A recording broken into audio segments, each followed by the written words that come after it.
জাহান্নামীদের পিটিয়ে পিটিয়ে হাঁকিয়ে হাঁকিয়ে জাহান্নামের দিকে নিয়ে যাওয়া হবে, নিয়ে রং বেরঙের শাস্তি শুরু হয়ে যাবে। কারো মাথার উপরে টকবকে গরম পানি ছাড়া হবে, কাউকে লোহার হাতুড়ি দিয়ে কানের নিচে পিটিয়ে পিটিয়ে গোশত আর হাড্ডিগুলো থেতলে দেয়া হবে, কাউকে আগুনের মধ্যে ঝলসে ঝলসে দেহটারে সারখার করে দেয়া হবে। আগুনে পুড়তে পুড়তে যতবার মানুষের চামড়াগুলো পুড়ে সারখার হয়ে যাবে, রব্বুল আলামিন আবার নতুন করে জাহান্নামীদের গায়ের চামড়াগুলো নতুন করে তৈরি করে দিবে, লিয়াযুকুল আযাব, যাতে করে বেশি করে জাহান্নামের কঠিন শাস্তি আরো ভোগ করতে পারে। ছুরি পেটের ভিতরে ঢুকিয়ে অনেকে আত্মহত্যা করে না? জাহান্নামে তার শাস্তি হবে, সে জাহান্নামের আগুন ঝরিত ছুরি পেটে শুধু ঢুকাবে।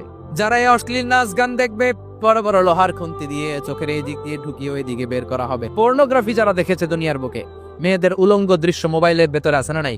জাহান্নামের খুন্তি দিয়ে চোখের ভেতরে ঢুকানো। যারা দুনিয়ার বুকে সুপ্রিম কোর্টের মধ্যে যে মিথ্যা সাক্ষী দিত, এরকম আছে না নাই? জাহান্নামের কেচি দিয়ে জিহ্বাটারে আর ঠোঁট গুলারে কাটা হবে, আবার ঠোঁট অটোমেটিক লেগে যাবে, আবার কাটা হবে।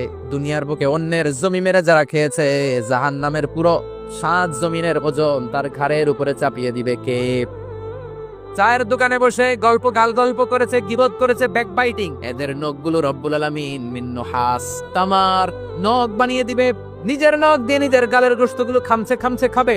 সম্পদের মালিক আল্লাহ বানিয়েছে, তারপর যাকাত আদায় করে নাই। এই সম্পদগুলো কোমর থেকে পেঁচাতে পেঁচাতে গলা পর্যন্ত এসে ছোবল মারবে, যে একটা ছোবলে জাহান্নামের ভেতরে 70 গজ মাটিতে ঢুকে যাবে। আপনি কল্পনা করতে পারেন এই শাস্তি আপনি কয় বছর সহ্য করতে পারবেন? আর বের হওয়ার সুযোগ নাই। এজন্যই জাহান্নামের ভয় মুমিনের অন্তরে থাকার দরকার আছে না নাই?